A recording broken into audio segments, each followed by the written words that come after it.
तो hello class 11 के students, आज आपके लिए लेकर आए हम फिजिक्स क्लास 11 का एक क्वेश्चन पेपर। ठीक है, हमारे पास जो भी क्वेश्चन पेपर आ रहा है, जिनके भी एग्ज़ाम्स हैं, उनके लिए हम यहाँ पर शो कर रहे हैं, आपको बताया जा रहा है। जी हाँ, आप सभी के कमेंट्स भी देखे जा रहे हैं कि आप सभी कुछ अलग ही बी कोड कोई क्वेश्चन पेपर के लिए डिमांड कर रहा है, कोई अलग ही बातें चल रही है कि इस पर वीडियो लाइए। लेकिन आप सोचिए, जब हमारे पास आएगा तो ही हम लेकर आ पाएंगे ना। हमारे पास जो क्वेश्चन पेपर आ रहा है, हम आपको ईमानदारी से आपको यहाँ पर सॉल्व कराया जा रहा है, बताया जा रहा है, पूरा A to Z चीज़ें दिखाई जा रही हैं। तो आप ज़रूर देखें, हो सकता है इसमें से बहुत सारे सवाल आपके पेपर में फंस जाए, क्योंकि ये हाल ही में आया हुआ क्वेश्चन पेपर है रिसेंट एग्जाम में। ठीक है, 2025 में। तो आइए देखते हैं क्या क्या इसमें चीज़ें पूछी गई हैं। फर्स्ट है कि यदि A क्रॉस B बराबर है A डॉट बी के, ठीक है, तो आपसे पूछा है A और B के बीच में कोण कितना है। ठीक है, सिंपल सी बात है, 45 डिग्री कोण होगा, तभी A cross B A dot B के बराबर होगा। नेक्स्ट है, सरल लोलक का आवर्तकाल का सूत्र दिया है, जहां पर संकेतों के सामान्य अर्थ है L और T के बीच में ग्राफ होगा। देखिए, जो लंबाई है और ये आवर्तकाल है, इनके बीच में ग्राफ पूछा गया है। और आप देख रहे हैं कि ये जो आवर्तकाल है वह लंबाई के 1/2 के क्या है, अनुक्रमानुपाती है। रूट में है ना, रूट का मतलब ऐसा हो गया। ठीक है, अब इनके बीच में ग्राफ अगर खींचा जाएगा तो कैसा होगा। देखिए, ग्राफ वगैरह हम बना कर आपको यहाँ पर दिखाने की कोशिश करते हैं, क्योंकि रटा तो हमने भी नहीं है कि कैसे ग्राफ होगा। देखिए, अगर हमारा मान लीजिए आवर्तकाल 4 है, आवर्तकाल 4 है, तो जो आपकी लंबाई होगी वह 2 होगी, समझ लीजिए। ठीक है, आवर्तकाल अगर हमारा हो जाएगा 9, तो ये हो जाएगा L हमारा कितना हो जाएगा, L हो जाएगा आपका 3, क्योंकि रूट है ना, इसलिए। ठीक है, यहाँ पर डॉट हुआ, फिर यहाँ पर डॉट हुआ, तो ग्राफ कुछ ऐसा बन रहा है। स्टूडेंट्स जाएंगे आगे भी कुछ ऐसा ही बनेगा, इस तरीके से जाते हुए बनेगा। तो ये ग्राफ आपका क्लियर कट जो हमें दिख रहा है वो कैसा है, सरल रेखा नहीं है, वृत्त भी नहीं है, ये ग्राफ आपका परवलय है। ठीक है, तो इस तरीके से हमने आपके सामने ड्रॉ किया और हमें पता चल गया। क्लियर। चलिए अब देखते हैं नेक्स्ट कि किसी बुलबुले के अंदर अधिक दाब होता है। तो देखिए, बुलबुले और बूंद दोनों के अंदर अलग अलग अधिक दाब होता है। बुलबुले में हमें पूछा गया तो बुलबुले में होता है 40/R, और वही पूछा होता है आपसे बूंद, एक द्रव की बूंद के अंदर अधिक दाब, तो वो 2T/R होता है। दोनों याद रखना। इस क्वेश्चन का आंसर तो ये बी है हमारा। नेक्स्ट MCQ देखते हैं, पूछा गया है स्टीफन नियतांक का मान होता है। स्टूडेंट्स ठीक है, स्टीफन नियतांक का मान इसमें से पूछा गया है, तो इसका आंसर आपको कमेंट बॉक्स में बताना है क्या है, ABCD, इसका कौन सा करेक्ट आंसर होगा, आप कमेंट में जरूर बताएं। क्लियर। नेक्स्ट देखते हैं, नेक्स्ट पूछा गया है कि प्रक्षेप पथ के उच्चतम बिंदु पर त्वरण का मान होता है। तो प्रक्षेप पथ के आप जैसे ही उच्चतम बिंदु पर पहुंचते हो तो वहां पर एक ही त्वरण लगता है, G। ठीक है, तो G के बराबर आपका होगा आंसर। उसके बाद नेक्स्ट है कि कौन सी ऊष्मागतिकी का प्रथम नियम है। तो स्टूडेंट्स, ऊष्मागतिकी का प्रथम नियम इसमें से कौन सा है, ये है, ये है, ये है, ये है। तो आप पढ़ोगे तो फिजिक्स में, फिजिक्स का बताया ना, केमिस्ट्री का मत बताइएगा। फिजिक्स में बताया गया है कि किसी को भी निकाय को ऊष्मा देते हैं हम, क्यों, तो वो अपनी आंतरिक ऊर्जा में बढ़ाने में लगा देता है, या तो उसका कार्य कर लेगा। तो ये हो जाएगा फर्स्ट आंसर। ठीक है, केमिस्ट्री वाला मत टिक कर दीजिएगा, फिजिक्स का पूछा गया है। नेक्स्ट देखते हैं एक नंबर वाले थ्योरी क्वेश्चन, और ये जो पेपर है वह संदीप जी ने भेजा है, हमें सेंड किया है व्हाट्सएप ग्रुप में, तो उनको बहुत बहुत थैंक्स। ठीक है, और आप भी अपना पेपर सेंड कर सकते हैं एग्जामिनेशन के बाद, जिससे बहुत स्टूडेंट्स की हेल्प होगी आपके सेंड करने से। व्हाट्सएप ग्रुप का लिंक आपको भी डिस्क्रिप्शन बॉक्स में दे दिया जाएगा। ठीक है, चलिए ये देखिए क्या क्या पूछे गए हैं। वेग परिवर्तन की दर को क्या कहते हैं, त्वरण कहते हैं। उसके बाद है हमारा किसी तल के घर्षण गुणांक आपको दिया है √3, तो घर्षण कोण का मान होगा। देखिए सिंपल सा है, घर्षण गुणांक और घर्षण कोण में संबंध आपको पता होना चाहिए। देखिए, जो घर्षण कोण का जो tan थीटा होता है ना, वो घर्षण गुणांक के बराबर होता है।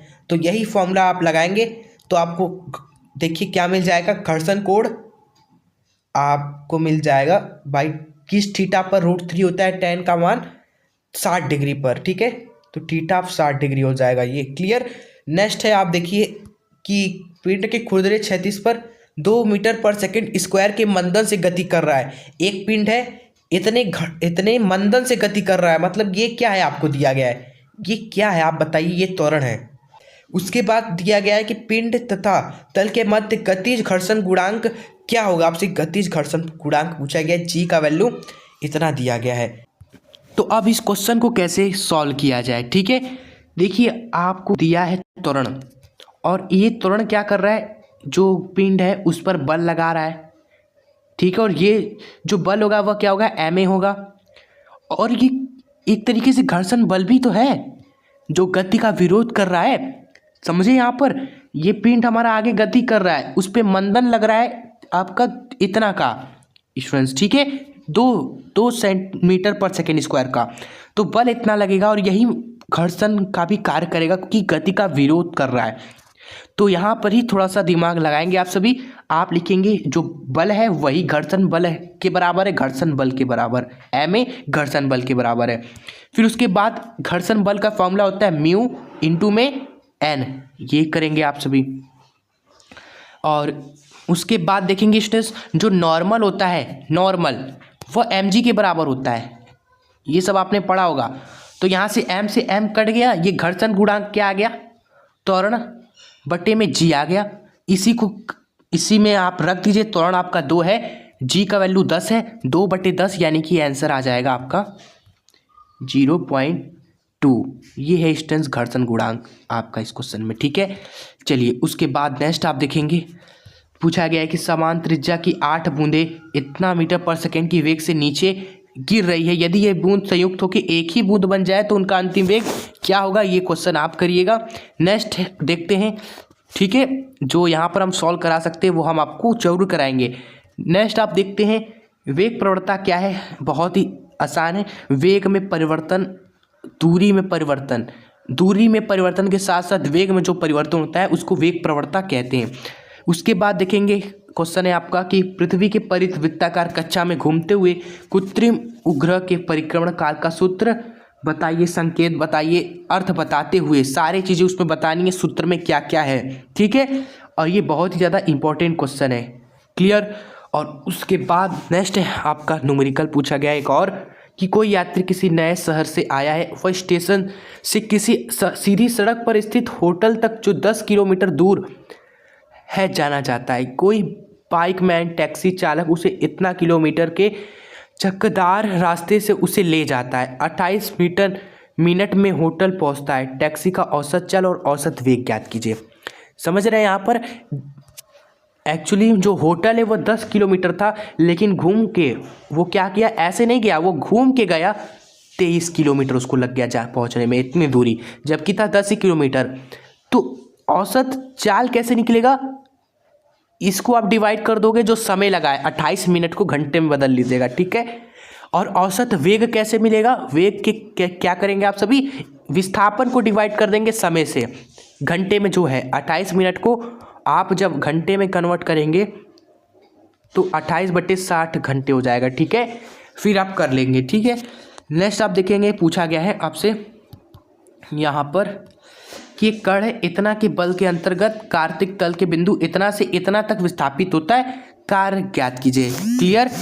तो देखिए कार्य आप सभी जानते होंगे कि बल, अरे जो हम बल लगाते हैं और जो विस्थापन होता है उसका डॉट प्रोडक्ट होता है कार्य। किया वर्बली तो हमारा 53 के आसपास आ रहा है, ठीक है आंसर, इतना जूल होगा कार्य।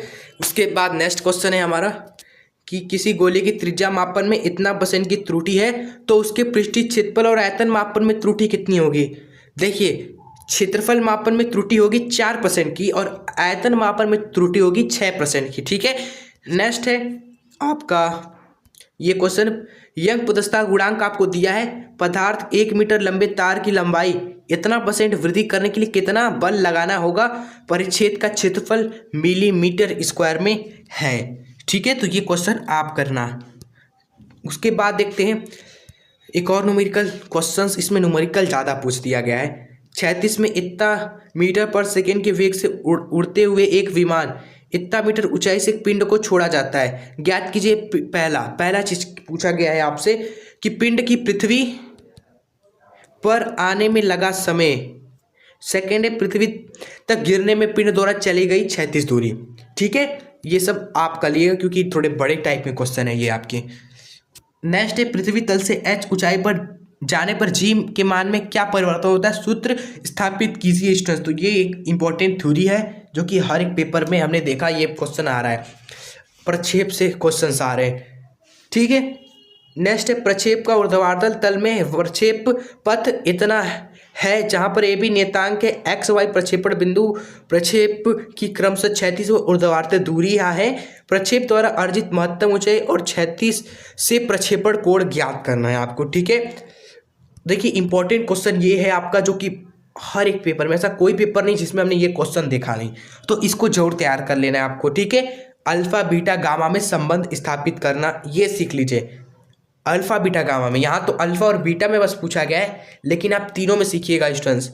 ठीक है, नेक्स्ट देखेंगे न्यूमेरिकल जो कि आपका यहाँ पूछा गया है। क्लियर स्टूडेंट्स, आप देख लीजिए। अब हम ज़्यादा टाइम लग जाएगा और एक एक सवालों को हम देखेंगे, आप पढ़ लीजिएगा पॉज करके जरूर से। हर एक इंपॉर्टेंट चीज़ें हम आपको यहाँ पर हाईलाइट कर देंगे। क्लियर, जैसे ये केस नली में कोशिकात्व के उन्नयन का सूत्र स्थापित कीजिए स्टूडेंट्स, ये भी एक इंपॉर्टेंट क्वेश्चन है।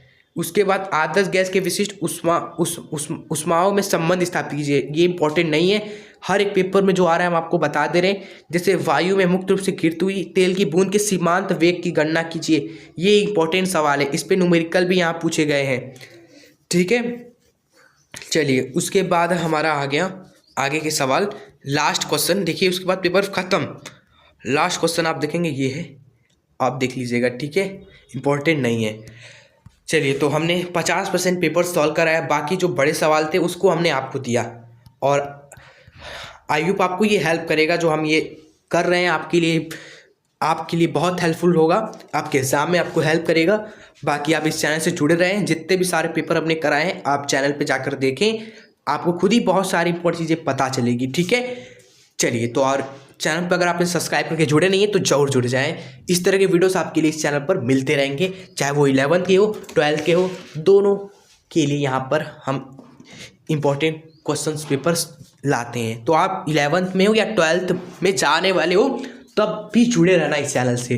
ठीक है, चलिए, तो हम मिलते हैं आपसे नेक्स्ट वीडियो के साथ। हंसते रहें, खुश रहें, आगे बढ़ते रहें और एग्ज़ाम में मचा कर आइएगा। जय हिंद, वंदे मातरम।